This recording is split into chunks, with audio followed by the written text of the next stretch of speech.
Hey guys, welcome back to another episode of the Resilience Show. I'm here with Eric Hecker, who's the Antarctic whistleblower. And you may have seen him on several shows, including Sean Ryan's show, and was particularly interested in some of the things that you had actually blew the whistle on. And so I'm really excited to have you here.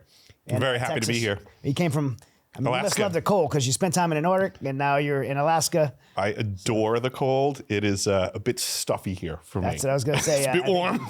Yeah, you may be thawing out over here in Texas. Yeah, it's not even close yet, man. This is. I believe you. It's April, and you come here in August, and you would seriously be melting. Yeah, you'd be like that. What's that little character on Frozen? The snowman. Yeah, you'd melt. But for those that don't know, Eric, we're gonna definitely introduce you to him today, and we're gonna be talking about what I believe is. It's just really compelling, the stuff you talk about. But you were in the Navy, you were a sailor in the Navy, and you worked as a fire control in submarines. So that was what I was training for, yes. Yep. So you have that background, which led you to being a government defense contractor for Raytheon, which, if those that don't know what Raytheon is, it's a military defense contractor, one of the largest in the world, worth billions of dollars, and they do a lot with weapons and technology. So during your time with Raytheon, you worked as a firefighter and a maintenance plumber in these kind of special facilities. And one of those facilities was in the South Pole Station in Antarctica. Eric claims to have encountered advanced direct energy weapons and other technologies that defy conventional knowledge, to include Raytheon having the ability to create earthquakes anywhere in the world at any time.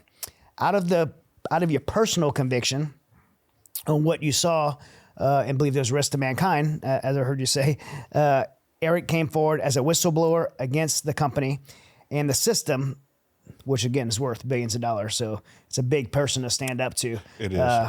And you testify before a Senate Intelligence Committee and some other folks, which we're going to talk about on topics that are just mind-blowing and crazy, and I'm super interested in. So we're going to dig into the legitimacy of these claims and the broader implications. So whether you're intrigued by secret military technology or seeking some inside knowledge into the global defense industry, this interview I think is going to be a pretty fun one. I'm super excited to talk to you, Eric. I'm very excited to be here, Chad. I'm looking forward to it, and happy to answer any questions you got. Yeah, well, tell me. Let's start off telling me, your background and what led you to work on these facilities. The long and short of it is I grew up on Long Island. I'm from a New Yorker originally before I went to Alaska. I had a pretty darn good plumbing career and was really going through the ranks to learn how to sling tools, wound up getting my own business going, had a family, was trying to get, just growing in the world and life and stuff like that. But then the Obama administration came up, totally tanked the trades industry on Long Island. And I was certainly more of a tradesman than a businessman at the time. And I had to start looking for other work. So I wound up applying online, came across an ad for a job that was listed out of Centennial, Colorado. But when they contacted me, they informed me that the position was actually in Antarctica, specifically the South Pole. And although I didn't really want to go there, I had kids to feed. So I took the job for the only people on the planet at the time that were willing to cut me a check. Yeah. And that's what basically brought me down there. I had a very solid resume. I mean, obviously it's a extremely remote location with limited resources and labor available. So you got to be really sharp with, your wit and how to function when things go wrong. It's the term that they use, it's a harsh effing continent. Yeah. So when things go wrong, Mother Nature intrudes and wants to make them worse very fast. So that was kind of my expertise at being really good at fixing things that got me down there. And that was November of 2010 that I arrived in Antarctica. And I did not leave that continent until November of 2011. It seemed like 10 years of experience. Frozen in time? It was, we call it a long day because down at the South Pole, effectively, it takes 365 days for the sun to do what you would witness here in Texas. It goes up and down once. So I did the long day at South Pole. Wow. I hadn't thought of that, how So you essentially have like a dark season and a light season, right? Yep. You have half a year is dark, half a year is light. Yeah. But the sun's always kind of on the horizon. You can kind of always see it. Well, I'll put it this way. So December 21st, which would be summer solstice in that hemisphere, the sun pretty much just hangs over your head, circling. Okay.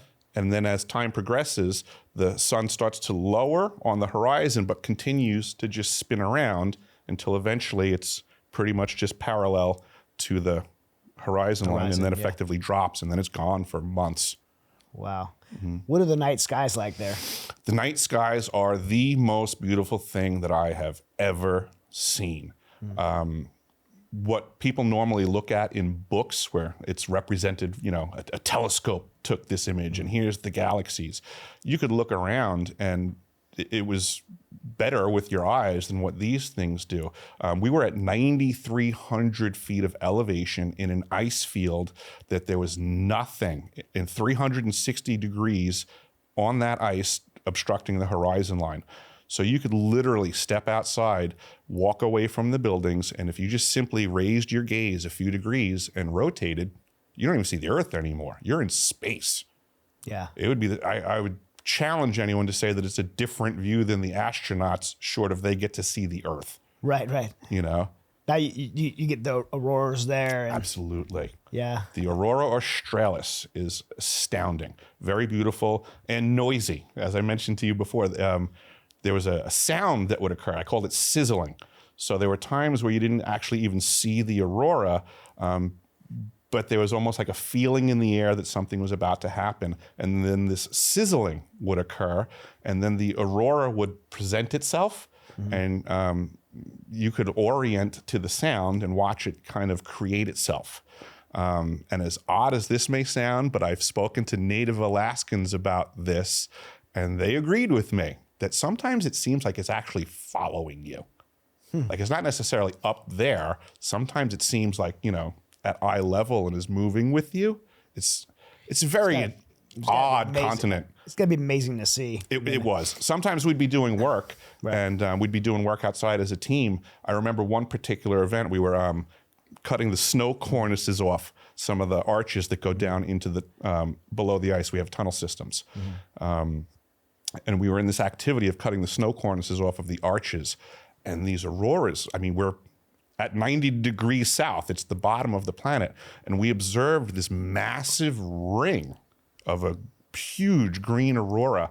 And it was like, you could see on one side of it, the energy coming in and like building up. And as it would come in from one side, the ring would increase in diameter like a toroid. Right. The torus would increase in diameter and velocity of rotation. And then it would stop filling up, rotate for a while like crazy, and then off the 180 degree opposite side, it started ejecting. And I don't think I've ever seen anybody in the world show anything like that, discuss anything like that. And we were all working, and all of a sudden we just were like, we got to stop. And we just laid down on the ice and we looked up and gazed for a while. So, a lot of people might who watching a show, we have all kind of different people in the show, but they may hear about you being, essentially going there as a plumber, a maintenance guy. You did some fire control, firefighting there, but people may be wondering, like, what do you get interviewing a plumber on the Resilience show for? And what a lot of people don't realize is when you go out to remote locations, you can't call a plumber, right? You have to have everybody on site. And the same with the, military does forward operating bases. You have all kind of different people there and different jobs there. It's not just the infantry Marines there. It's not just the special forces guys there. You have all the support resources in these areas. So essentially you're out there, everything has to be there to support. So you would have, access to be able to see everything that goes on there. Absolutely. And so you're there with this defense weapons contractor, Raytheon. And so two things. One, who is Raytheon from you? What do they do? And why was Raytheon at the South Pole? My answer to the question of who is Raytheon is the devil incarnate in corporate form. Okay. I am on a mission to destroy Raytheon. I am not a fan of theirs. The damage that they did to my crew from putting us in proximity to these systems is a sin. Yeah. We've already lost crew hands from my crew that were too young to die. During my season at South Pole Station, my winter site manager, I don't know if you remember this, but it's very referenceable in the news. My winter site manager called for an emergency evac in the middle of our winter season, which was wild because she's the one that had me sign the paperwork when I hired on saying we're never able to get evac'd. So these types of things are big picture stuff. Raytheon is not doing right by the people of the South Pole Station. Raytheon is not doing right by the people of this planet. They're a military industrial contracting corporation. They kill people for a living. Why are they in charge of the maintenance at the South Pole Station? There's a lot of maintenance companies out there that don't make weapons. How come every single person that gets this contract makes weapons also? So what were you told that this facility in the South Pole that you were assigned to was? I was told it was a science facility. I was told that the ice cube neutrino detector operated in a passive capacity. I was told that the ELF system that was there, which a lot of people know is for submarine communications, I was told it was off, dysfunctional, not up and running. I discovered in my time there that it's absolutely running. And I've been doing as much research as I can and connecting with as many people that are knowledgeable on these topics to let the world know what can actually occur with these systems when they're not operating in their simple primary function. The military obviously has to do things that we don't know about, so they have to present it in a way that doesn't explain what the secondary or tertiary activities are. So on presentation, it's all science. So yeah, scientific research. Absolutely. But you believe, and from your experience there, that they are actually testing, developing, manufacturing weapons there? Oh, not manufacturing. Just testing and developing weapon systems there. I wouldn't, well, I guess testing and developing fits, but I think that it's also the next step it's just a functioning facility. Oh, okay. So they can I mean, it's new, so certainly they're testing. So, but they could deploy weapons from there. So. It is functioning. It's active. Okay. That is the system. That is the location. And this is my frustration when it comes to the disclosure community, because I'm now providing actionable intelligence. Yeah. Here's a facility. That's different. This isn't just testing and researching. This is actually a weapon. You're saying it's a weapon location. Like it is. This is the system. We need to send troops. This is what I discussed when I went to Washington, D.C. With the folks at the Senate Intelligence Committee and AARO. At the completion of our conversations, on the record, so to say, when they stop recording things. Do you think they were doing this in cooperation with the United States government or outside the cooperation? I believe this is outside. What I was getting at with these gentlemen is, at the end of our conversations, everybody agreed we need to figure out what to do next now that we know there are rogue factions operating these monopolized technologies completely without oversight. And then the next question that they asked was, who's running it? And the problem is no one seems to know. So there's that factor, but Raytheon is a United States-owned company. Correct. But Antarctica is not the United States. So who actually has? I mean, there's no police department in Antarctica. So who actually has jurisdiction? Nobody. According to the United States government, Antarctica is considered the wilderness. So since it's not a sovereign nation that would give you tax exemption if you're working like any other place out of the country, they still charge you taxes when you work for the United States Antarctic Program because you're not in a foreign land. You're in the wilderness, which makes you taxable. Makes you taxable, but anything nefarious that would happen there. This is another thing that something just was in the news recently. I forget what the other facility was, but there were reports that made it into the news about some threats or violence or something at one of the other facilities. And this was just a couple of weeks ago. This is also not discussed publicly. The Antarctic program is, unfortunately, because there's no law, and the locals learn that there are no laws, they have a systemic problem with violence and rape in Antarctica that goes unaddressed because there's no law. Yeah. Every winter season, there's stuff going down. I'm sure there's Raytheon. I'm sure there's security, right? There's security. No, absolutely not. No security. No security whatsoever. I was actually courted a couple of years after my season. I was contacted by folks from the program, and they wanted to put me up against another person to be a winter site manager, the head person. And it was because of these systemic issues that they were considering less politically correct ways of dealing with them. So they didn't want to have actual security personnel, but they were throwing hypothetical situations at me and the other prospect. You know, what would you do if this happened? And so on and so forth. And I offered them the very old-fashioned, you know, the maintenance crew can handle this. You know, doing nothing accomplishes nothing 100% of the time, but a 2-foot wrench might fix things. Yeah, of course. Long Island style, right? We can fix this. So you're in the South Pole. You're the maintenance guy, but you also are secondary, the firefighter. Yes, sir. You were there. You're at a facility that not just testing and research weapons, but actually deploying weapons. At the time, I was not cognizant of that, other than there was a period of time where I did discern that the ELF was running, and that certainly, you know, got my ears on to pay attention. Okay, and so what I'm getting at is I want to understand, like, with the position you have, that gave you some kind of unprecedented access to see everything because you're the maintenance guy, right? You get to go everywhere. Absolutely. So can you explain that? Explain that. Certainly. I had a dual role capacity. My primary role was as a plumber and maintenance guy. My secondary role was a Team 2 Fire Brigade co-lead. So basically, in that capacity, if the alarms went off, I was the person selected to be the first person to enter the hot zone every time.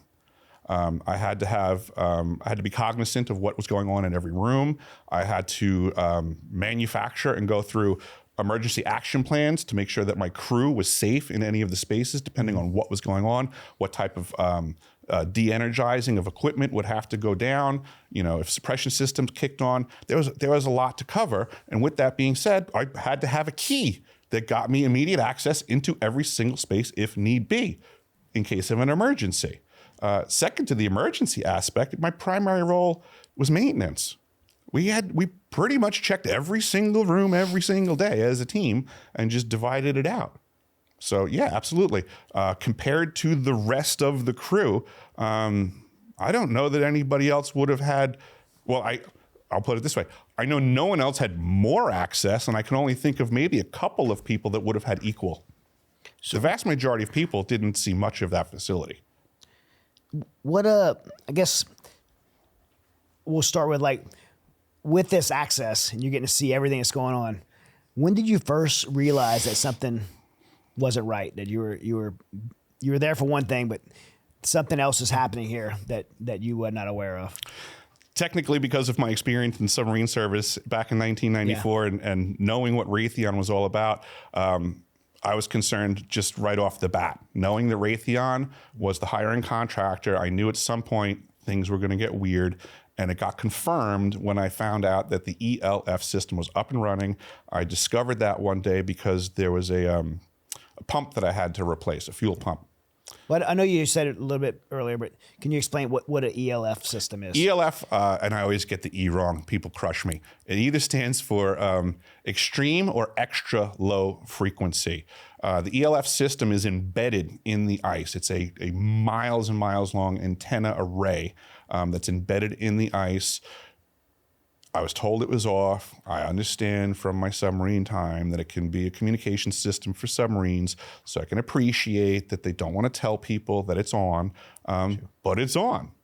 And since then, I'm now learning that there are more than the singular primary use of communication. There are tertiary, secondary items that can be done with ELF systems. I just came across the work of a gentleman named Craig Roger, who's discussing what's going on with the British Antarctic Service, and what they're referring to on their side is a VLF system. Now, it begs the question, you know, if we're investing billions of dollars on this science and they're investing billions of dollars on the same science, that seems a little bit inefficient to me as far as science goes. But if it's a weapons system, well, of course, each nation's going to fund their own. Right. You know, the South Pole Station is referred to as the South Pole International Space Station. The whole pretense of the Antarctic program is that it's collaboration. There's been a long interest in the South Pole as a. I mean, there's a movie out right now called The Terror. Oh, I'm not familiar. Yeah, so it's the British are essentially, you know, in the 1800s, trying to go across the Antarctic, and so it's pretty interesting. But it's just been an interest in both the poles for you know, for military strategy for absolutely since the days of Admiral Byrd. Yeah. So what do you think the ELF was being used for at that site? I absolutely think that it was serving its primary role for submarine communications. Okay. I mean, that just stands to reason. In addition to that, it appears to be its secondary activity. Well, I should say it's presented primarily when I found out that it was on. I mean, I was there for a year. I had time to figure things out. I found out who the scientist was that was operating it. I got to look at the screen for the information that it was gathering, and they were utilizing the ELF system to observe the magnetosphere of the planet was one of the items that I had figured out.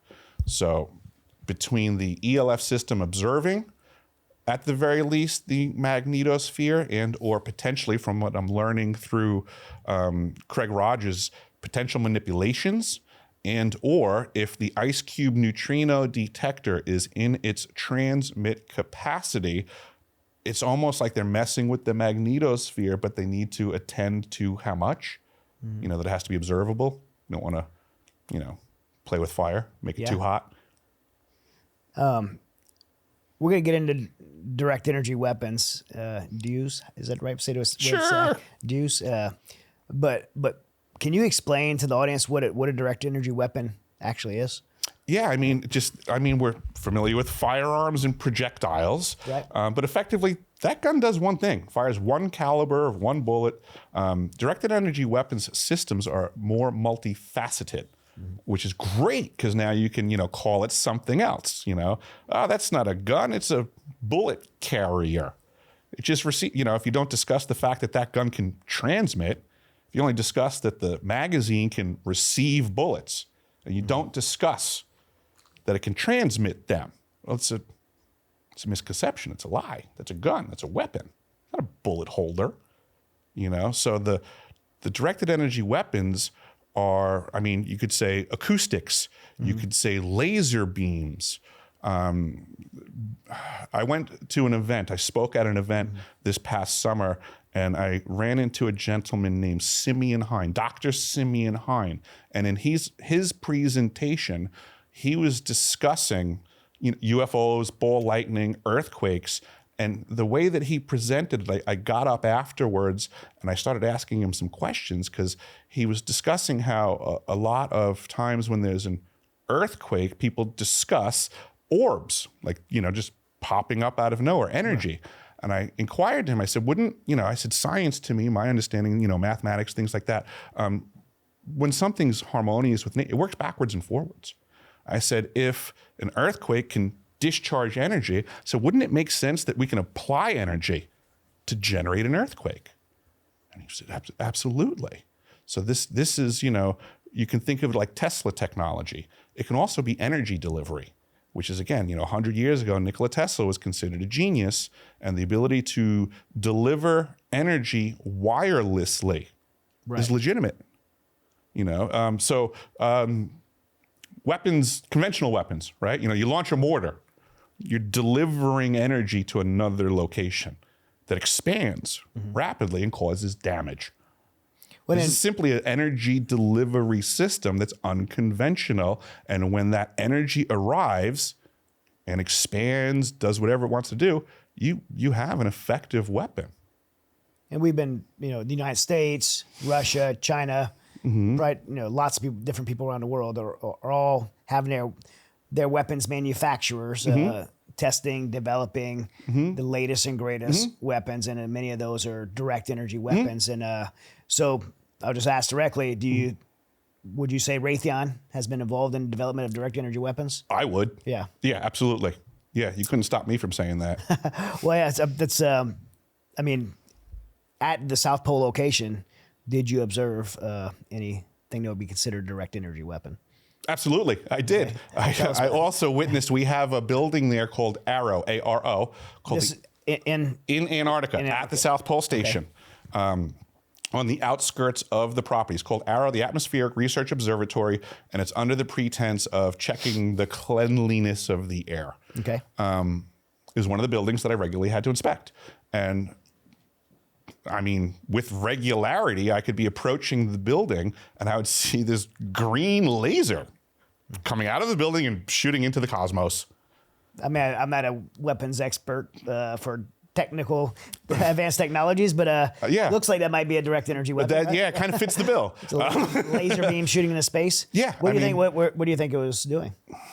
I believe that it obviously, again, primary, so that the initial folks utilizing it. There seem to be layers of folks at the South Pole, people that operated the things for the primary purpose, and then people that were there they had primary roles, but I believe that they also had secondary roles underneath the other people's primary roles. So people mix up, and this is where the compartmentalization comes in. Of course, yeah. I did testify about this in Washington, D.C., which was in June of 23. My birthday was about a week or so after that event when I gave that testimony. It was, I think, the first time that I spoke publicly about the laser. And this is a testimony to the Senate Intelligence Committee. Yes. Okay. My birthday came shortly thereafter. The National Science Foundation has a website. They absolutely can put up any picture they want on their website, right? On my birthday, the picture that they had that you land on the page was a picture of the laser beam shooting out of the AARO building. And I was giddy. Somebody sent me that link. I said, you've got to be kidding me, because I still have friends in the program. Yeah. And I was like, whew, somebody put that there for me. Happy birthday. There's your laser coming out of AARO photo. So again, what do you think it? What do you think it is? I mean, when you primary role, I believe, does have something to do with atmospheric observations. Okay. But what I'm doing, trying to connect the dots, now I'm learning that there are things called chemical lasers and superfluids. Okay. Another thing that we had copious amounts of at the South Pole Station, I believe it was about 500,000 gallons at the time. I believe they've since lowered the supply, but it was chilled helium, chilled down to 4 degrees Kelvin for standard storage in the bulk capacity. And then they would utilize it on the focal planes of the South Pole telescope and drop it down to 1/4 of a degree. Kelvin. 0 degrees Kelvin is no molecular motion anymore. Okay, so this is cold. This is super, super, super like cold. minus hundreds of degrees? Yes. Okay. Yeah. Expansion rate of 450 to 1. You get a leak, this thing's a hydrogen bomb. It's a big deal. So I believe that's something to do with the AARO laser and the chilled helium, known as a superfluid. Superfluids are new to the science community, and it's almost like they operate out of the standard model of physics. So these are things that I'm researching and trying to connect the dots on, but certainly fit in the range of modern directed energy weapon potentials. I mean, we have decades of research for people looking into the things that my eyes are looking at, and people are telling me don't exist. Now, I just want to be clear for those listening. I'll speak for myself, and I want to assume you agree with me. I'm assuming you will, but I won't speak for you. I don't think either one of us would disagree that the United States and Raytheon should be developing weapons to protect our nation, right? Did you say shouldn't? Should not. We should not be concerned. I mean, they should be doing that, right? Yeah. I believe. I mean, I joined the military for a reason. I took the oath to defend the Constitution, the nation against all enemies, foreign and domestic? Yeah, absolutely. So I do believe in that. So I'm not saying Raytheon's good or bad, but that alone doesn't make them bad. No, that alone does not make them bad. It's what they've done to get themselves outside of governmental oversight. That's where I have a problem, because now we're left to trust them, which I don't. Yeah. So, I mean, for me as an American, I want the United States of America to have the biggest, baddest weapons on the planet, and because that's how we maintain our safety and security. But I think it is our government's responsibility to have oversight over those weapons, because now if they're outside of the oversight of the United States government, then it's whoever's the highest bidder, right? And for those things. And it could be used for nefarious reasons. So I'm in agreement with that. And as an American, I'm sure that you would be very upset if you found out that these contractors were using the weapons that your tax dollars went towards against you. Very much so. Right? So if we don't have that level of oversight, how do you know what's going on? How do you know you're not being negatively impacted by these systems right now? Havana syndrome symptoms list, I keep suggesting to everyone to pay very close attention to your loved ones, because it's only you that can tell if they're changing. Well, this is why there was a reason I asked that specifically, and it's because when you say you're a whistleblower, and you're not blowing the whistle on the United States government and the military-industrial complex developing the best systems. You're blowing the whistle on the fact that they're operating outside the government. They're doing things they shouldn't be doing. Correct. That these companies, particularly with you're saying Raytheon is exposing people to I don't know the whatever effects of the byproduct. We'll call it radio frequency emissions, which we know can be detrimental to human. And this is the Havana Yes, sir. effect. So tell us about that. Yes, so the DoD came out and basically gave an avenue for their employees to report if they're suffering these symptoms, if anybody in their family is suffering from these symptoms, and provided an avenue to get corrective measures. It's not fake anymore. Right. I mean, they're not talking about Havana syndrome symptoms coming from that gun. I mean, where are they coming from if they're not directed energy weapons? That was a hard confirmation that these systems are active. Who are we seeing manifesting the symptoms of the Havana syndrome? A lot of DoD personnel right off the bat. Okay. My perspective, from my understanding of everything going on, everybody. Yeah. I see it in my own. I'm still very close with the crew hand who is suffering. I'm watching dwindling. It's frustrating. So everyone can be exposed to it, but the people that are going to be closest to it are going to be the most exposed and have the most results, which if you're working at these facilities like yourself. Think of it like being in battle in a crossfire, right? The closer you are to the crossfire, the more likely you are of getting injured, right? Yeah. These are invisible weapons. Yeah. Are you in the crossfire? Yeah. Well, you're not even being warned either, right? You're going to work there, and there's no kind of warning. There's no. Correct. You're not giving it. You're not consenting that to being exposed. Correct. By these things. Yeah. Yeah. And so you said you've had not only people sick, but you've seen people. I travel a lot, and you'd be surprised how many times I can cross paths with people from the United States Antarctic program. And in those travels and communications, I came across someone from the program, and he informed me that one of my crew had passed away. Yeah. Completely peculiar. Nobody knows exactly why. He was way too young to die.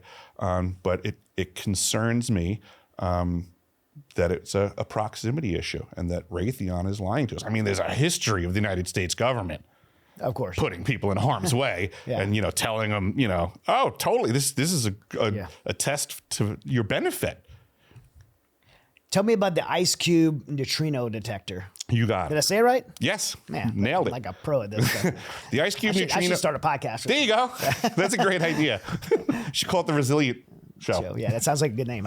We're on to something. All right. The ice cube neutrino detector was a facility that was being built, if I remember correctly, for about a decade prior to my arrival.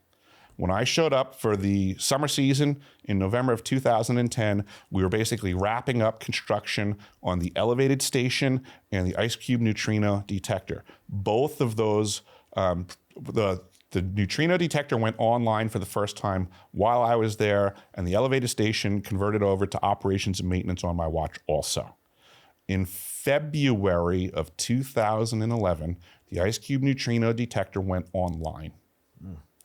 That was when the Christchurch earthquakes occurred. We were responsible for that. What do you think the timing of that was? Was it precise timing? How'd you calibrate? The thing goes online, the Christchurch earthquake. This happened, I would just say, for the best way to put it, would be that I was read into it, I guess would be the term. Yeah. Once I started to notice that there was some degradation with some crew that I knew, there was other folks that reached out to me from the crew, were discussing the degradation that they were having, and it became, I certainly had suspicions when I was there that other people were wearing different hats.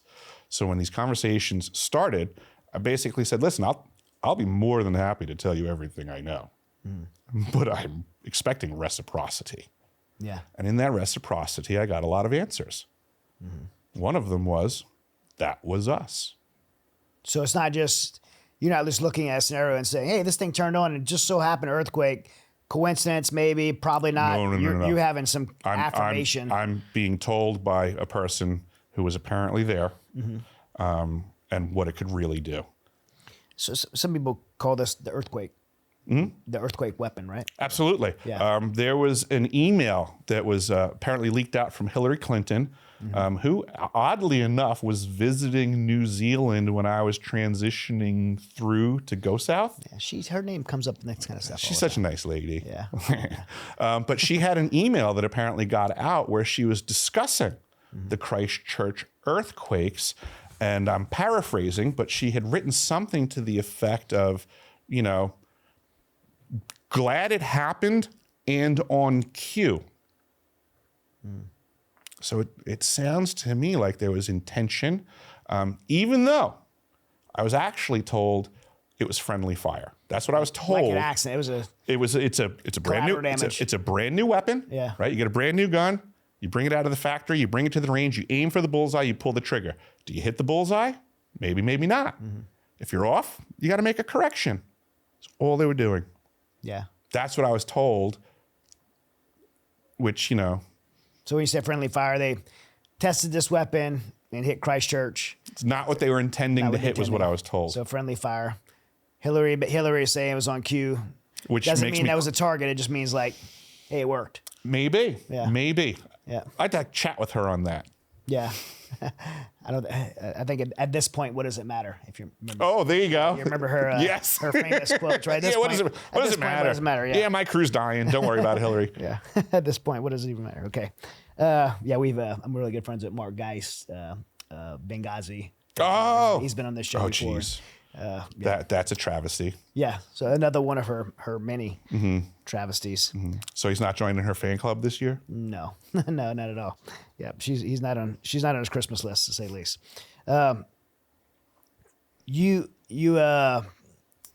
Did you talk about this earthquake weapon in the Senate Intel Committee hearing? Absolutely. Absolutely. What was their interest in this? Were they like... They were loving it. I went there with a whole bunch of documentation, Right. maps, a whole bunch of stuff. I laid everything out. There was a scientist at the Senate Intelligence Committee that was kind of the point of contact for me to communicate with. And then the rest of the room was filled with people that he was kind of translating what I was saying into a language they would understand. The entire time that I was discussing things with him and giving him information, I don't even know how to put it, because it sounds weird, but he's a scientist. They're weird and they like info. It was like he was a kid in the candy store. Yeah. He couldn't hear more faster. I think I called it earthquake weapon, but the correct term was earthquake machine, is what I heard. I would call it earthquake induction. Apparently seems to be the appropriate term. So if you try to look up certain things on the internet, like how it corrals you to certain areas, like if you try to look up chemtrails, it'll give you a whole bunch of conspiracy theory debunking stuff. But if you look up stratospheric aerosol injection, you can find all of the science that discusses exactly how it works.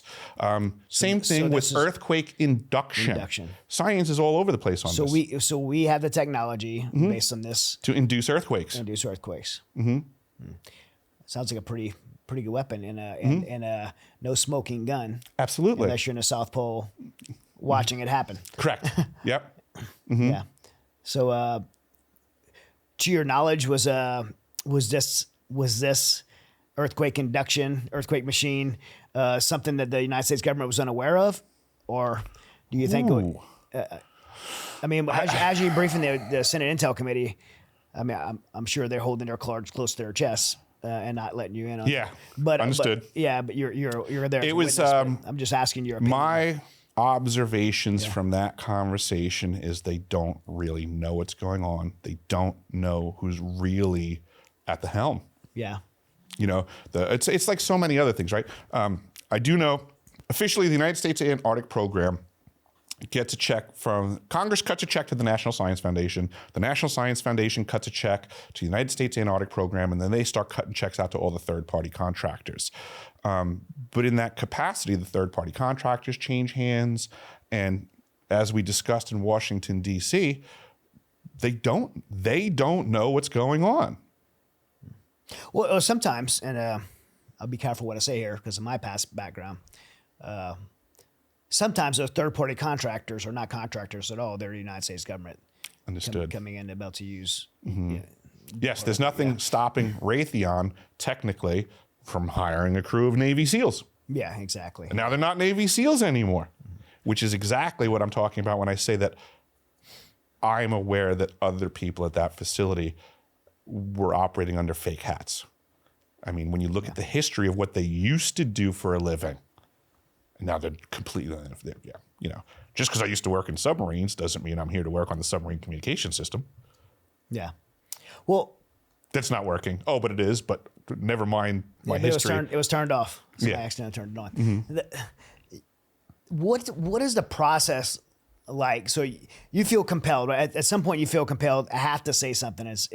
Oh, absolutely. Yes. So what was that point for you? Like, okay, everything I'm seeing doesn't add up.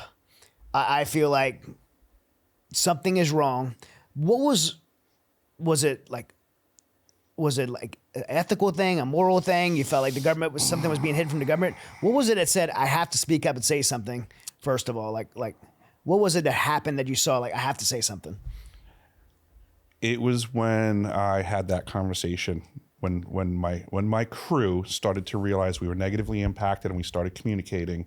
And when I got read in and became cognizant of what was going on. The earthquake, for example, people. Well, I mean, no, technically. Okay. I mean, that does bother me. But if you're stating specifically what was the straw that broke the camel's back, was that Raytheon screwed my crew over once again at a level that I had not considered.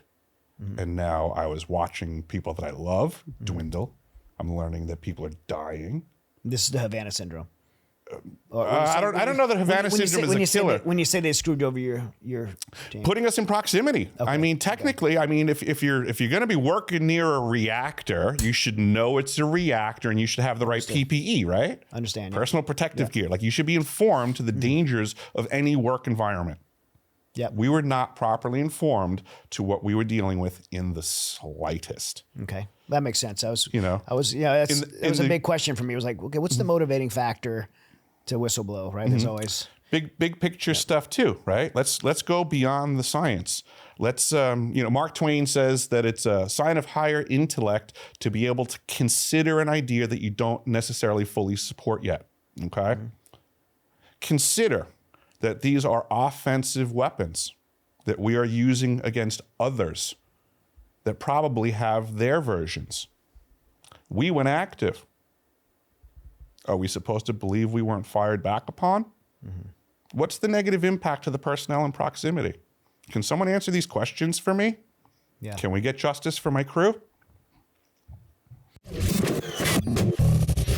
And I'm super proud that Smith & Wesson Firearms is a supporter of this show. I have been shooting Smith & Wesson Firearms since I was a kid. It's one of America's most patriotic companies that has been around 170 years. The Resilience Show is honored to partner with Smith & Wesson. I personally use Smith & Wesson Firearms every day for my everyday carry. I keep Smith & Wesson Firearms in my home for my home defense. When I'm out on the range practicing, it is a Smith & Wesson at the end of my grip. So check them out, and I hope you join me in carrying one of America's most iconic firearms. So what's that process like for you? So now you make the decision like, okay, I feel compelled to speak up. Where do you go? Who do you go to first? I jumped on the internet like everyone else does nowadays, and I started to try to gather information. Okay. I wanted to know what's possible. Is my head being filled with junk? Mm-hmm. So I started researching, and I started finding more and more available information that supports exactly what I was learning. Mm-hmm. And I got so disgusted. Conversations were continuing with the crew. And I guess you would say I was mandatorily volunteered to go on point for this topic because it just seemed to be the By most. Your crew. What's that? By your crew. Uh-huh. Yeah. Yeah. Like, Eric, you're a spokesperson for us. Yeah. Correct. Yeah. I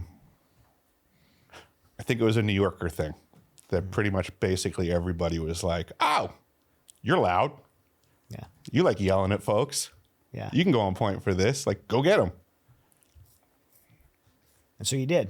Yeah, that's. So I'm just looking at this as I had a responsibility to that crew that I took very seriously. There's a lot of whistleblower programs. We talked about Dr. Greer. Mm-hmm. Was it his whistleblower? Whose whistleblower program did you? I went public prior to knowing Greer. Okay, so I had been public for years. So you just went public. You were. I did the best I could. I jumped on the internet. I started a YouTube page.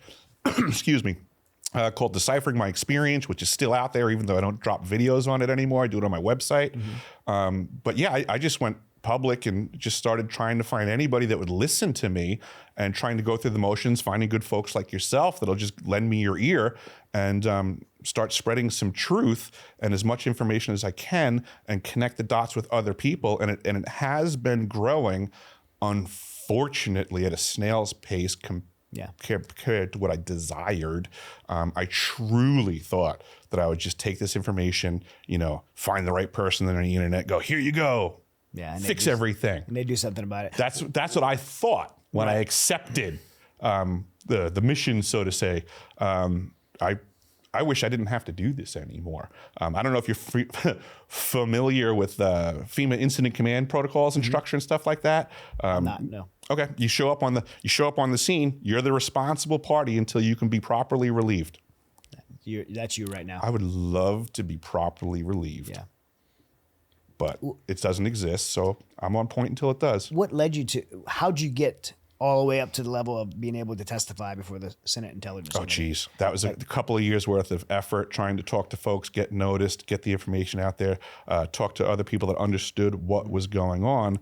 And eventually I was contacted by John Warner IV, son of John Warner III, former Republican senator of the state of Virginia, and also the former Secretary of the Navy. This man is no slouch. I became friends with John Warner. He shared a lot of great information with me, helped me connect some dots. He's friends with Dr. Greer, and it was through John Warner IV that I became in contact with Greer and eventually made it to Washington, D.C.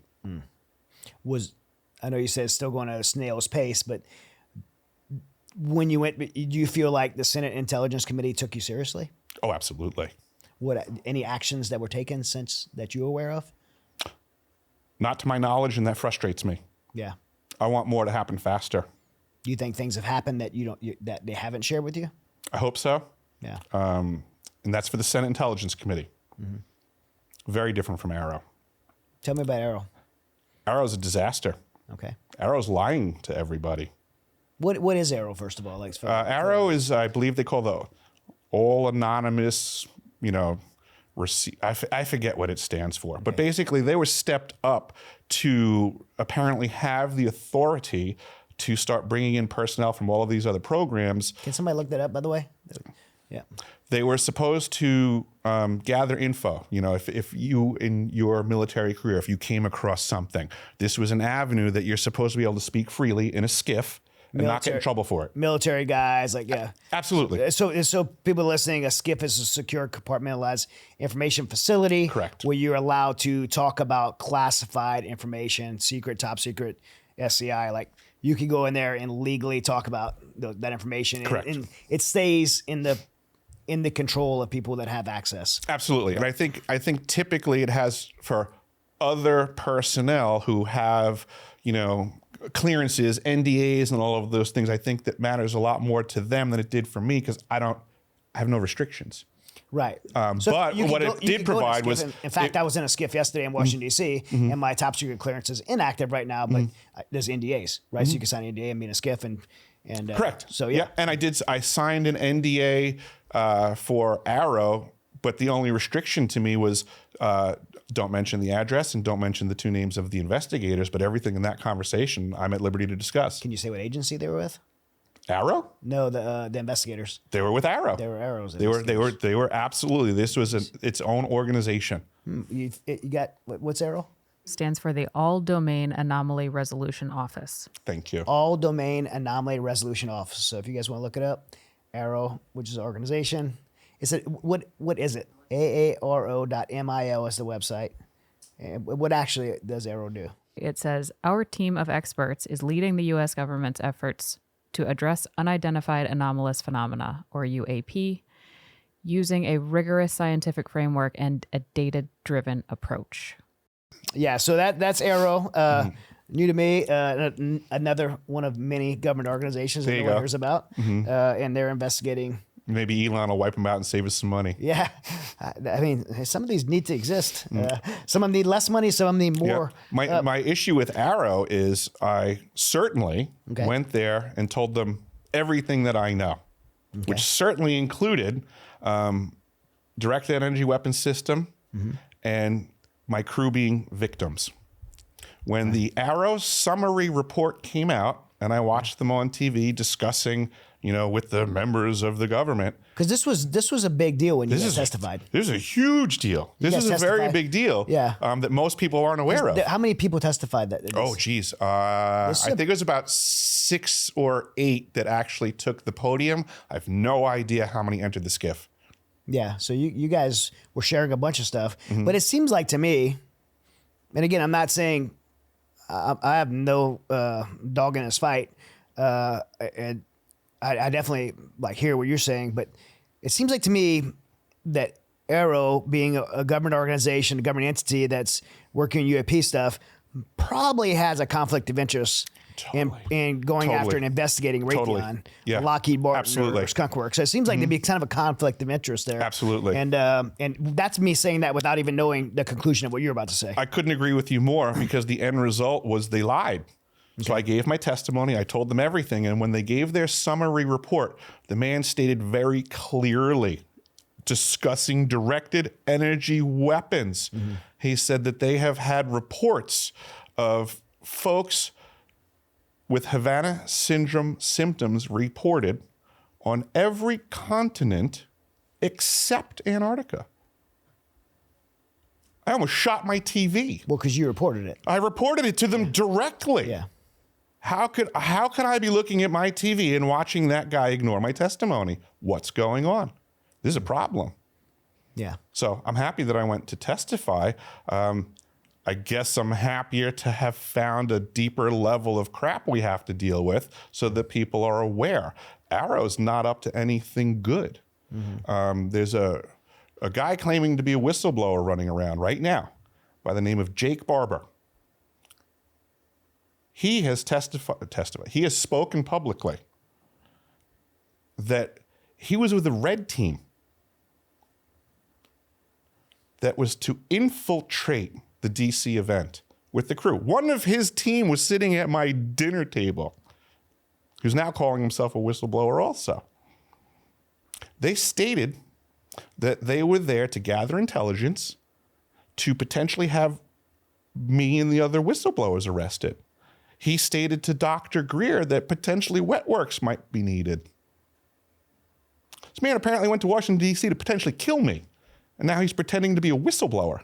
And I'm watching these supposed whistleblowers go on TV shows and or podcasts, and they're regurgitating the information that AARO gathered. I don't believe they're genuine. I think AARO gathered a whole bunch of intelligence, wrote up a script, and distributed it to a team. It's a disinformation campaign? Absolutely. It's called controlling the narrative. This is standard operating procedures. I think they brought us in to find out what the leaks were, to find out what we knew, and try to figure out how to patch the holes. Yeah. First things first, grab control of this conversation. This has been going on for decades. Back in the 1970s, we had the Church Senate subcommittee hearings where they discovered a little department in the FBI known as COINTELPRO, which apparently had the task of infiltrating pretty much every argument that's going on in public. Oh, you for the war? You against the war? You have an outfit that represents this? You have an outfit that represents that? Here, you both get an agent. So this is what's going on, is we have COINTELPRO operations that are just still continuing to this day. Basically, they set up a margin on one side, they set up a margin on the other side, and as long as they can keep the conversation in between the margins, you're cool. They control that. You start speaking outside of the margins, you watch the attack dogs come out. You and others testified in this Senate Intel Committee hearings. You're giving your testimony. What evidence outside of testimony, your word, that was presented for you or for anyone else? Great question. Yeah. Brought maps. Say it again. I brought maps back with me from the South Pole Station. Okay. I provided a document to both teams. I have it on my website called the DOM document. If you go to the archives section on deciphering.tv, it's called the DOM document. And we're going to have your link in the show notes here. So Thank you anybody kindly. listening, just go below the show notes. You'll see a link. Click on it. Go right to your website and see this stuff. The DOM document is a page out of what I would normally refer to as an operator's manual, right? Everything that gets built, whether it's a Humvee or the ice cube neutrino detector, the contractor builds it, they hand it over, you get an operator's manual. This is how you work on it. This is how it works.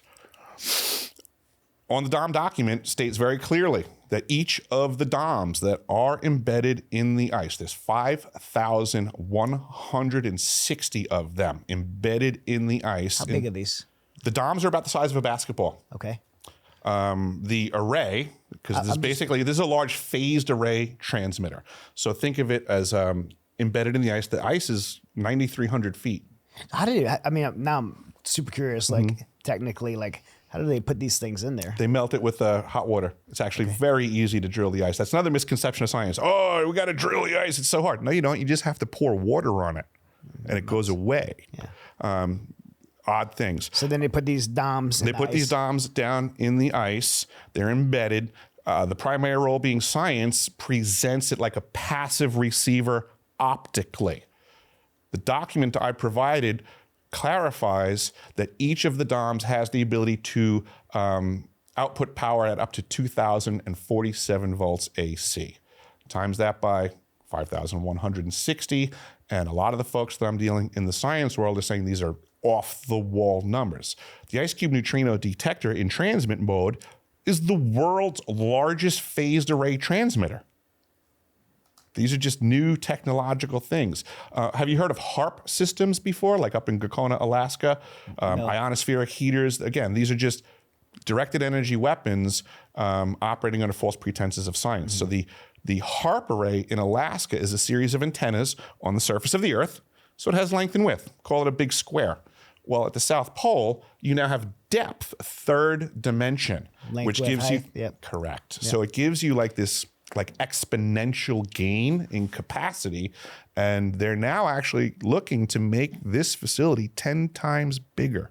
And there's your earthquake machine, or you had another word for it, earthquake. Earthquake induction. Okay, so now not to jump back to the earthquake induction machine, but I'm fascinated by it. Do you know, or are you just outside of your knowledge, like how they would aim this thing or select a location? I mean, I know to me, this stuff is actually really easy to understand. Okay. It's more challenging to communicate. So the way I look at it is almost like if you think of each dom, each of these balls, right? It's just a rectangle, square. Think of it a big cube filled with equally spaced balls. If you then think of each one as an individual transmitter. This is a phased array, an array of antennas. So it's like, I guess you would say it's like patterning. If you want to accomplish something, you fire this one this way. Momentum of energy. Correct. And then this is modern technology. Yeah. And then similar to the aurora that I was discussing, right? It's almost like you build up the energy, you get things going, and then release it. Yeah. What I saw going on over me, I mean, maybe I was witnessing a side effect of the activity. I don't know. I'm trying to get people to consider what is currently possible on this planet. This evidence is presented at the Senate Intel Committee. They collect it as evidence, and so they have this information. Yeah. As a matter of fact, it's very interesting. I was told at the time, departing the Senate Intelligence Committee SCIF, I was given a hearty handshake.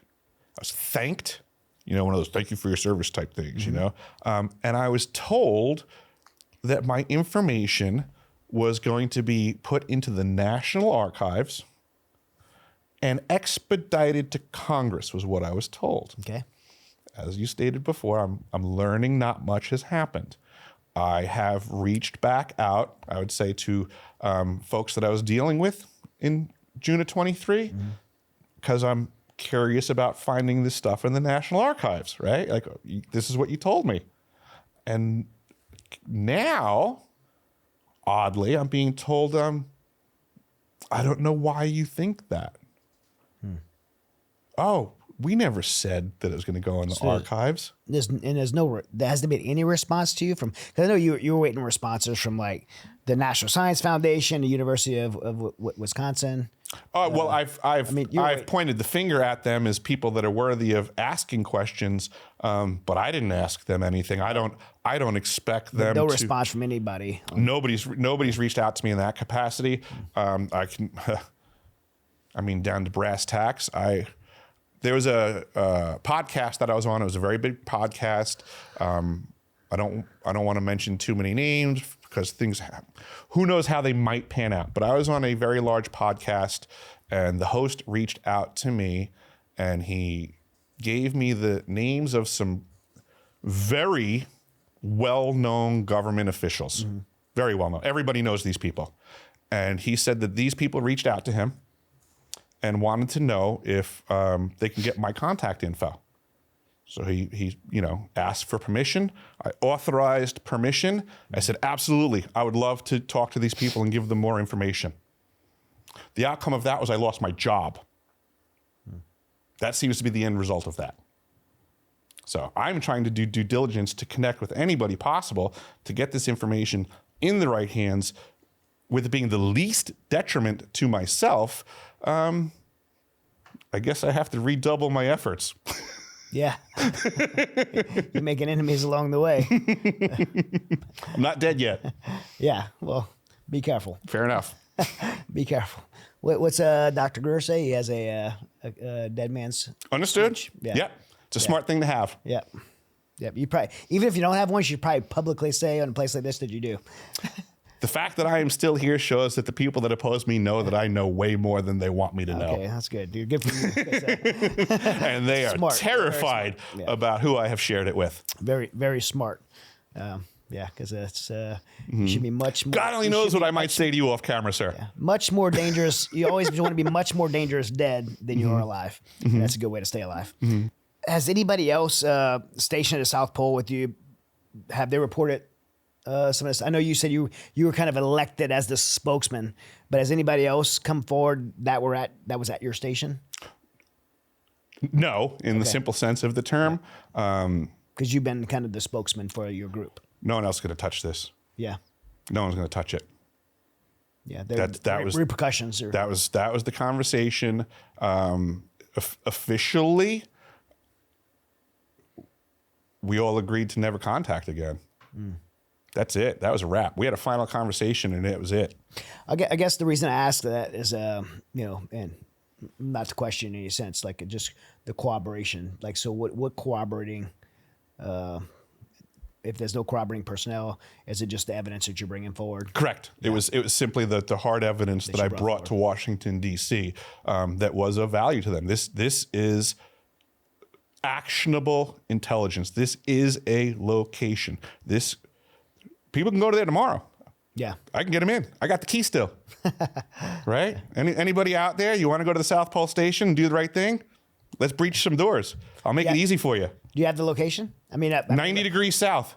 Yeah, because you run into I'm it, dead right? serious. Yeah. 90 degrees south. Let's go. How's that work? Is 9 degrees south from anywhere? Yes. That's pretty. That's easy. it. Yeah.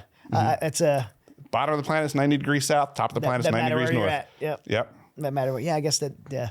Yeah, that's a good land nav. Yeah, in this. I have often said that I have no desire to go back to the South Pole Station. People said, if you had to go back, would you? This would fit the had to go back category. So there's a lot of people that lack the cold weather skills that are required to pull off such an operation. I'd be happy to. I could get them in and out. What's the coldest temperature you had when you were there? Great question. Yeah.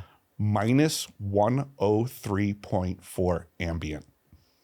No degrees. Yes. Degrees. Fahrenheit. Minus 103.4 Fahrenheit degrees. And I'll give you a little insight to a tradition. You know, like you hear of like shellbacks and all those things in the Navy, right? Blue nose. At the South Pole Station, there's a tradition that when it actually hits minus 100 degrees ambient, we do what's called the 300 Club. There's a sauna there. And the rule is you bring the sauna up to 200 degrees and you sit in there in just your towel and your boots and your birthday suit underneath, and you wait for the weatherman to call on the LMR radio and let you know that we dropped to minus 100. And then you proceed to exit the sauna, breach the exit door while dropping your towel, and you're now outside in minus 100 degrees in your birthday suit, and you go run around the South Pole and then back into the building. So I'm a 300 Club member. On the day that we went, it was actually minus 103.4, and we fired up the sauna to 214 degrees because we wanted to make it the 314. Scientists were involved. Yeah. 3.14 pi and all that stuff. So we were targeting a temperature difference of 314 degrees on the body. So how long were you out exposed to minus 100 in your birthday suit? I would say it was probably maybe 3 minutes, 4 minutes. Yeah. Mm-hmm. And it's amazing. I mean, it's 0% humidity there. Legit 0% humidity. Right, so when you're in the sauna and you're all sweated up, the split second you exit the building, you're off-gassing. You can start counting your pores. They're jets firing your sweat out of you. You can see it. If you stand still, you'll create your own cloud and blind yourself. As we were running, you're leaving a trail like a locomotive. It is the wildest thing to see. I was running behind this 6'6" veteran, guy's massive. He's butt naked. We're running, and he's in front of me, and he's one of these guys that never goes outside. So we're running. It might have been more than 4 minutes. I was going off of actual distance, but in reality, as we were running, all of a sudden Mike turns around and he looks at me and he goes, where are we going? And I'm like, oh my God, get behind me. Yeah. I said, what are you doing? So then I got us over to the thing and back. And then when we actually got you actually run around the South Pole. You actually run around the geographic South Pole. Yeah, that's super cool. Mm-hmm. I almost want to go there just to do that. Fair enough. Yeah, you got to try it. I mean, once you're there, you got to try it. Yeah. Mm-hmm. Unfortunately, there's a military weapons place at this that probably doesn't just want anybody showing up there. Yeah, there's pros and cons to everything, but they probably let you in faster than they let me in again. Yeah, I don't think you're probably welcome back there. No. So I have some. There's a lot of other things. So that I have questions about related to South Pole that I just want to ask you, not because related to this. Not no, go right ahead. Not because it's in your wheelhouse, but just because you're at the South Pole and I have a huge interest in it. So also, we'll kind of leak a little bit of information out here. Go right ahead. The audience doesn't know. yet we're announcing that we're starting we have a TV series coming out called Shadow Figures, and Shadow Figures is going to be like the investigative mystery type show that we see all the answers are sought out through academia, right? You know, these shows like Ancient Aliens and all these like ancient civilization shows and these technology shows, they're typically going to academia for answers, some professor, some college, what they read in a history book. We're going to ask those same questions, except we're going to bring special operations team out to actually go eyes, ears on, investigate these things. Good. So if people will get to see these ancient theories and mysteries investigated, but they're also going to see a little bit behind the scenes world of how we, from special operations community, plan a mission, prepare a mission. We'll actually use our technology and skill sets to actually go investigate these things. Excellent. We're gonna dive. We're gonna have some jumping, some diving, lots of tech stuff. Well, if So you guys it'll be a lot of fun. If you guys ever hit any extreme cold environments, you let me know. I'll be more than happy to come along. That's what I'm asking you now. So, Oh, yeah. So, two things that we're interested in Antarctica is one, the holes that have been reported to be, and I know you said it wasn't at the actual South Pole, but you're not convinced that they don't exist. Correct. I'm not opposed to the idea of things, right? I'm a very open-minded person. Right. All possibility exists always is a favorite phrase of mine, but we're better off discussing probabilities. Right. I've been to the South Pole. Yeah. There's no hole in the ice at the South Pole. Which is what a lot of people say, right? They say Correct. that the tips of the Earth it's hollow. And there's Yeah, holes above us. I'm not opposed to these conversations if we can base them in fact and true experiences that are provided by people that aren't hiding under some like. I went with my name and my information legitimately public. I like the term reciprocity also. If somebody wants to argue with me, I want to know who you are. Yeah. If you're not going to tell me your name, I'm going to call you Fed. Yeah. You're a counter intel guy. You know, Yeah. you're an Well, anonymous person saying I'm wrong. There's a lot of people on the internet that use pseudonyms or just stand up an account to argue with you. My advice is, if they're not going to tell you who they are, they're not worth a conversation. Absolutely. So that's one. The other is this enormous pyramid, this big black pyramid that's down in Antarctica. Have you heard anything about that? Is this thing supposed to be real or not? I have a photo of it. So it's real. Yeah, Did you take the photo? I did not. Okay. I have friends in the program, like I said before. I have available to me in Alaska, and I've brought this around to events where I've will you show spoken. me this photo? I can. I don't have it with me. Okay. But later, will you show me this photo? I can. Okay, It's I want to see this photo. Yeah. it's hard. It's I'm basic. fascinated with this thing. I would be surprised if your screen is bigger than this panoramic shot that I have. What's supposed to be bigger than the guys at pyramids, right? I'm not sure. Okay. The picture I have is a massive photograph from the Antarctic program, which shows a range of mountains, and then there's text applied on the photo, like professionally, not handwritten, but professional stuff, right? And it says, whatever, Mount Olympus, Antarctica Mountain, and it starts labeling all of the peaks. And as you're going through, there's one like this, and it just says pyramid. Yeah. It's right there. I have a photograph of it from the Antarctic program. What does that mean? Not quite sure, but people keep asking me, is there a pyramid down there? I go, yeah, I got a picture of it. I want to go see it. Yeah. Oh, yeah. So you're talking about going to cold weather. I want to go see it. Yeah. There's nothing, and that's another misconception too. A lot of people think you can't go to Antarctica. Poor people can't go to Antarctica. Right. If you got money, there's nothing stopping you, which is kind of how the whole planet works. There's no one stopping you. There is no one stopping you. It's Except just the cold. what can your wallet cover for logistics? Yeah. Right? It's like going to war, right? If you can't afford the logistics to go fight, you lose. It's all about money and logistics. God only knows how many people in the military really appreciate that you can only accomplish what your logistics line can. Right. And that's what Antarctic exploration is all about, is there's no local support. It is only what you bring, which you probably have more familiarity with, like small team stuff. So they drop you guys in somewhere. That's all you got. Yeah, you got to. That's it. Yeah, you better have planned. You have limited resources and sometimes no logistics line. So this is that with no one shooting at you. Yeah. Limited resources, no logistics line. And actually, when I was at the South Pole, I worked with. Somebody could shoot a direct energy weapon. Fair enough. You, but No conventional weapons. Yeah, lots of times when things would go wrong, I had a former coworker named Ron, and he was a Vietnam War Air Force veteran, and he used to always tell me about how they'd be working on the flight line, and the Viet Cong would be shooting at the planes. And he said they weren't even really worried about it. He goes, because they weren't shooting at them. He goes, they wanted to hit the planes. So lots of times we'd be doing stuff outside, and he was an older guy, and he'd be complaining about the task that we were doing, and I would just turn and look at him and go, Ron, relax. No one's shooting at us. It's not the end of the world. what? This is totally kind of back to that shadow figure show we have. We have coming.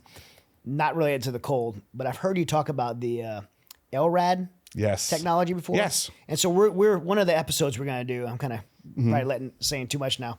One of the episodes we're going to do is going to be a Project Bluebeam scenario, which for those that don't know, is kind of a end game for that where the evil powers to be would stage an alien invasion, whether holographic or actually reverse engineered UAP craft, and but there's also this technology that's supposed to be out there the direct person to person will be the LRAD, but yes, but then there's also possibly some technology out there that could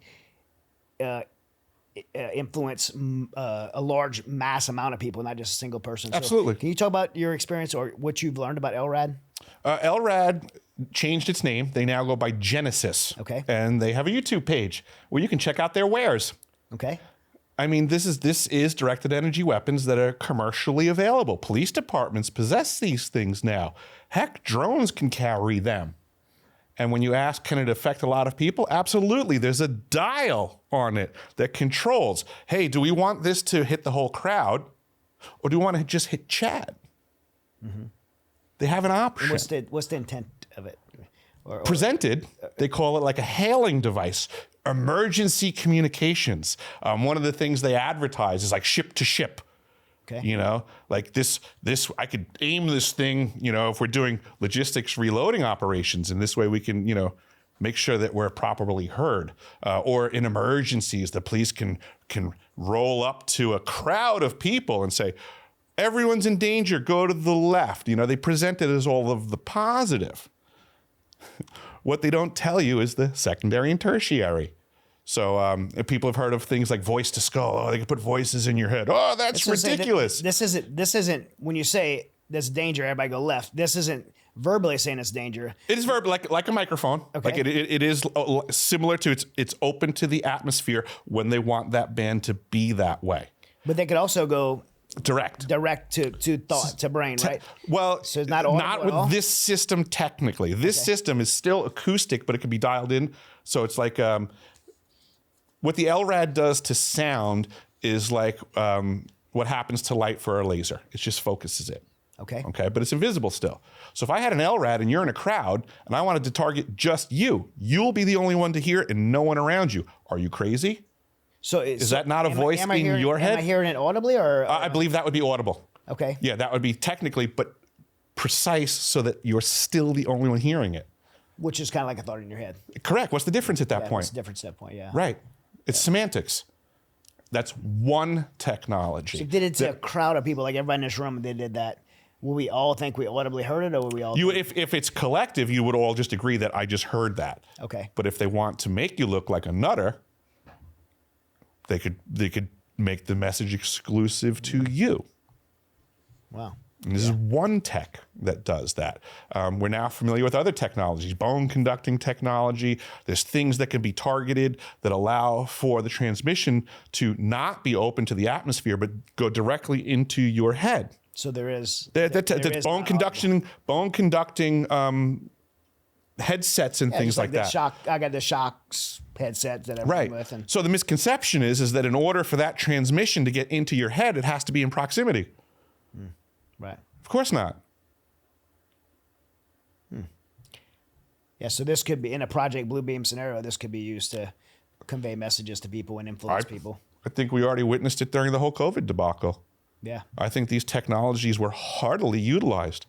Can you tell me, prior to the COVID debacle that we went through, any time in the history of the world where you saw everybody agree about something? Because all of a sudden during COVID, everybody was not wearing masks for good reason. And then all of a sudden, everybody agreed to wear a mask for no good reason. Yeah. I think there might have been applied influence through technology. It's in the beginning, I think everyone was like, at least from my opinion, like everyone was like, hey, maybe there's something to this. Everybody participate. In a short period of time, they were the people who seemed like if there was something influenced, they were brainwashed to a degree that I'd never seen before in my life. And I don't know what caused it, if it was this or something else. But they were just completely, whether it's just pure like Trump derangement syndrome or just idiocracy or just sheepish behavior, but they were totally brainwashed when the facts were just continued. And then there's a whole group that ended up being that were considered conspiracists and now are considered prophets.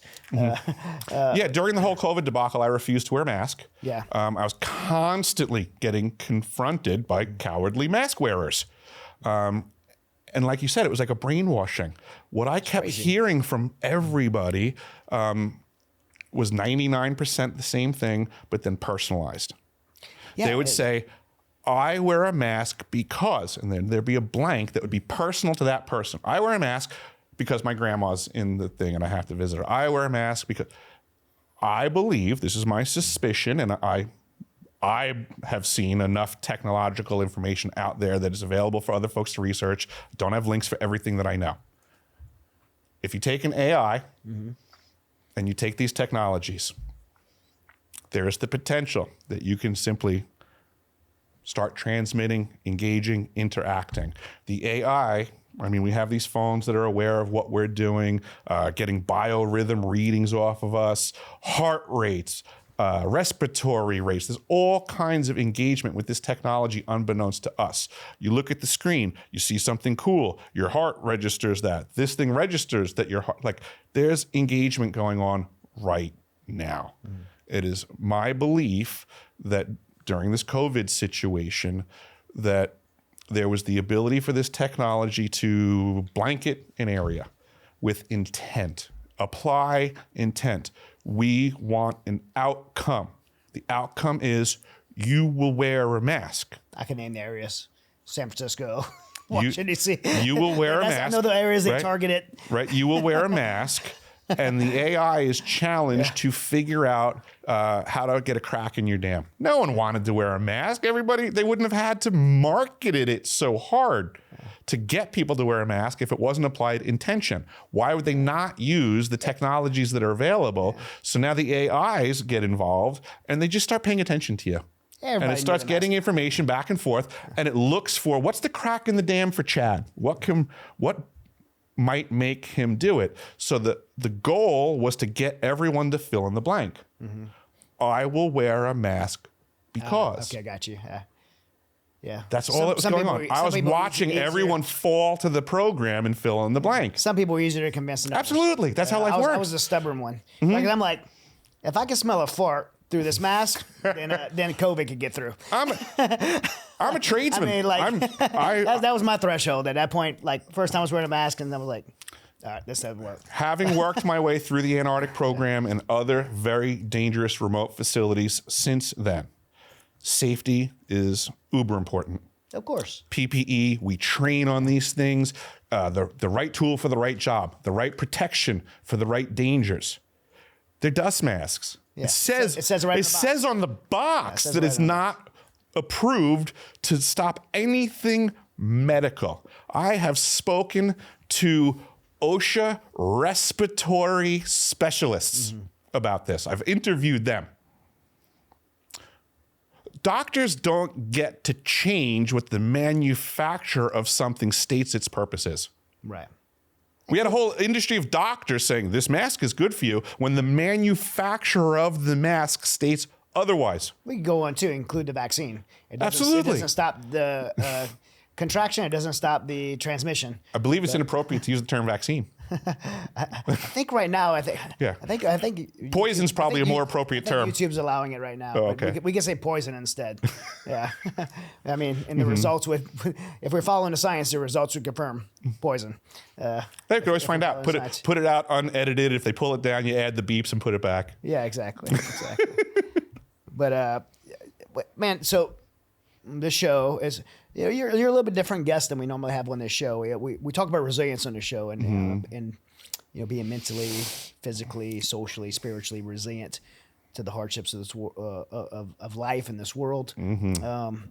But you have, I mean, you've Environmental resiliency. well, not only that, you have, I mean, you're passionate about you felt passionate about doing the right thing, standing up for your people, standing up for your own safety, and you sacrificed a lot. You've lost your job. You know, you've had lots of opposition. You probably at times have felt your life was in danger over this. I was assaulted in Washington, D.C. You were, yeah. physically. By who? Two strangers that were at the Greer event. Upon the end of the National Press Club event, we were exiting the building. Dr. Greer and his team, I guess you would say, security and such, were a little bit ahead of us over near the elevators, apparently. As we were approaching the elevator, myself, my other former crew hand from the South Pole, again, knows me very well, we approached as apparently some physicality had occurred between Dr. Greer and these two strangers. Security team got involved. They chucked these dudes into an elevator, sent them down. We walked up on the heels of this, hitting the button on the elevator, watching it going down. And everybody said, oh, you got to be careful. These two guys, blah, blah, blah, security. Blah, blah. Okay, no problem. Got in the elevator, went down. As we were egressing the building, my crew hand, she says to me, she goes, I think that's them right there. She goes, you ready for bodyguard mode? As she's already pushing the door because she knew the answer. I said, yeah, absolutely. I said, I'm not worried about these guys. We exited the door. One dude was probably a bit taller than me, certainly bigger than me, kind of a fat body is what it is. He started screaming at me. He goes, are you with those a-holes in there? I'm looking around. I said, I don't see anybody here. I said, the only a-hole I see is you. And boy, that got him fired up. And some other dude was over by the car. That's the perfect Long Island thing to say. So some other dude came running over with him. They charged up to me, got in my face, screaming and yelling all the horrors of things that they were saying that they were going to do to me. And I mean, we were nose to nose. And I just said to him, I said, you're not going to do anything. I said, you would have done it already. I said, the only thing you're going to do now is turn around, and the only thing I'm going to do is laugh at you. I said, by all means, begin. And he was yelling and yelling, yelling. Long story short, he turns around. I laughed at him, which got him very mad. He came running back, same conversation all over again. And he starts spitting in my face. And I know at that point in time, I'm legally allowed to start knocking this guy out. Technically, lines are crossed. I also figured there's probably cameramen in the bushes. So I gave him the whole spiel. He walked away. I laughed at him again. As the rest of the personnel, Michael Herrera, Steve Digner, DC Long, all the other whistleblowers started coming out on like the tail end of it. Still words being exchanged, and they're all, former military. So they're all, what the hell's going on here? And at that point, I think when they saw that they were wholly outnumbered, even though they weren't doing anything in a 2-on-1, I think they realized that a 3-on-1 with folks like the size of Herrera and DC Long, this was not going to work out well for them. So, I mean, this stuff happens. Well, yes. I mean, that's my point was that you've been through all this, and is there a message in there about being resilient when it comes to having a desire to do what you believe is the right thing? Absolutely. We stopped teaching children to be bold. That bothers me. I look at a lot of the stuff that I do is obligatory. I don't even see it as an option. I get knocked down, I get back up. I actually love the word resiliency. It's a big theme in my life. Yeah. That's why as I was hearing you talk, I'm like, this fits. The is there any not only lessons, but I guess there is some lessons you have to pass on from your experience to those listening. Yeah, do something. Yeah, action. Right thought, not followed by right action, means nothing to me. I don't care what you think. I care what you'll do. That's the problem that we have in this world, is we don't have men of action anymore. Where did this go? I don't believe these things would be tolerated in just a few generations ago. Sure. People are placated, pacified, dumbed down. They have no idea what to do because they won't consider these things. People need to be more bold of action. Yeah. So you talk about being a person of action. You saw something that you believed was injustice. You stood up, you said something, took it all the way to Senate Intel Committee, and paid some personal consequences. Do you think it was worth it? Absolutely. This isn't even over yet. Yeah. Has justice been found so far? No. So no, we're not even close. What is it you want to see? What would be justice for you? Wow. Justice for me, first and foremost, would be the actual truth for we the people of this planet. Okay. We need to undermine this monopoly of technology. We need to free the people of this planet from the shackles of those that are overseeing these things and keeping us down. If we actually had all of these technologies available to the people, it makes me think of Buckminster Fuller, who said years ago this is in the 50s, I think that Bucky said it. We're at a level of technology where people should be, working a teeny fraction compared to what, this was the whole promise of industrialization way back when. And that was in a mechanical capacity. Yeah. Now with the technologies that we have, you should be working 4 hours a week. I'm in. Right? Yeah. Right?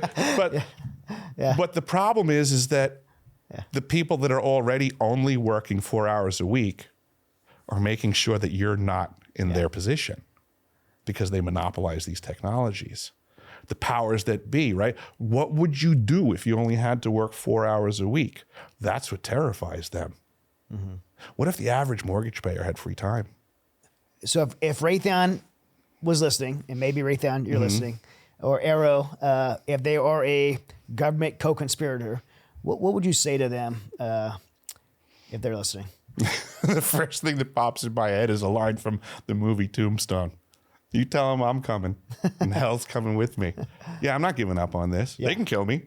That's cool. It'll only prove my point. Yeah.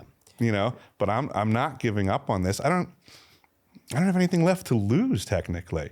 I forget the quote somewhere, but they say this, nothing more dangerous than a man who has nothing left to lose. I've got nothing left to lose. So what is it? what would it be you'd want from them? Like, I would love to see every guilty party go to court and get the convictions they deserve. Similar to how Elon Musk is finding all this monetary fraud. So essentially, take so it's a crime. Yeah, absolutely. They should be found guilty for whatever crimes they are currently committing, and the investigations need to be accomplished and the guilty parties found and everything wrapped up. We simply just need to do what's appropriate. Right. We have laws for a reason. We have people to enforce these laws for a reason. How come no one's doing it? Well, like you said, you're not letting it go. People can find out more on your website, which is in the show notes below. So the links, wherever you're watching this. Deciphering.tv. Deciphering.tv is linked below. And you guys could keep up with what Eric's doing. And you also have your own YouTube. I do have a YouTube, Deciphering My Experience, but I'd be partial towards folks going to the website at deciphering.tv would be appreciated. Man, awesome. Thanks for coming all the way from Alaska to be with us here in Texas. Thanks for having me. Glad you didn't come in August. But Very. I promise you, coming here in August for you would be much worse than running around the South Pole naked. Probably, yes. At minus Yeah, 100 I'm degrees, conditioned for the cold. Yeah, exactly. So, well, everybody comes to our show and gets hooked up. We had the best sponsors. Smith & Wesson Firearms, Vortex Optics, Gators Eyewear. We've got some Holy Water, BioPro supplements, BioAccelerator stem cell therapy, Allied Wealth Management. So incredible sponsors. So one of the things that everybody leaves here with, and it's incredible, is a Smith & Wesson firearm. That's wild. We're going to let you pick from a number of Smith & Wessons. I brought my personal Smith & Wesson everyday carry with me. It's the Smith & Wesson Equalizer with a Vortex optic. I love this gun. That is gorgeous. So this is an option for you, but we're going to let you pick from what you want. And on here, again, I have the Vortex Defender CCW. And so it is cleared. That is wild. We're going to give you some Gators glasses, BioPro. If you're up in Alaska working out and you want to have some boost to your HGH levels, it's an all natural supplement for your personal HGH. So I'm getting older. Yeah, it's incredible. I love it. And when the sun doesn't go down and you can't sleep, there's a nighttime one. Oh, And, cool. I love it. It really helps me sleep. It's been amazing. That's great. Transformational for my life. And then you've been hydrated and your thirst and your soul's been quenched with holy water. I could use some of that. Yeah. So we have some great sponsors and they just want to say thank you to you. So I really appreciate that. coming on. And, Chad, I really appreciate this visit. Thank you so much. Absolutely. And let me know what's going on with any cold weather expeditions that you and your TV crew might be doing. Yes. There's a lot more on this topic if you ever want to consider discussing more, because we didn't even really get into the stuff that connects me to, I guess you'd say, Greer's UFO stuff. Yeah. So there's always more. We've had Greer on twice already. And Greer's actually going to be on the, he's going to be one of the experts on the Shadow Figures show. Excellent. So he's going to be talking to us about 0 point energy and Project Bluebeam. So he's in some reverse engineered UAP stuff. So so we definitely, this is a topic I'm super interested in. I would really love to talk more on this one. And we're actually gonna I know maybe I should or shouldn't say this, but off of the Shadow Figures television show, we're gonna be doing some podcasts specific to this genre of topics. So I'm really looking forward to this. Yeah, it'll be fun. It'll be fun. Good on you. And for those listening, one of the things that we're gonna get from Eric is some behind the scenes pictures of his year in Antarctica and that pyramid that I'm super interested in, and some photos that he has. He has a bunch of photos. We're going to put them on our Patreon. So if you're not already subscribed to our Patreon, go on and subscribe. It's one of the ways you could support the show and keep it going. We love you guys. We can't do it without you. If you have not, by the way, already done it, I want you to like, subscribe, comment, share, wherever you're watching us, share it, and continue to support the Resiliency Show, because again, we cannot do this without you, and we love you guys, and thank you guys. So God bless, and stay resilient. Hey, what's up, Resilient family? I am so grateful for each of you who tune in every week to hear our episodes. We have such incredible guests and topics that I am passionate about, our team's passionate about, and we could not do it without you. So we're thankful for you. We love you. We appreciate you locking arms with us to be more informed, to become a more resilient community.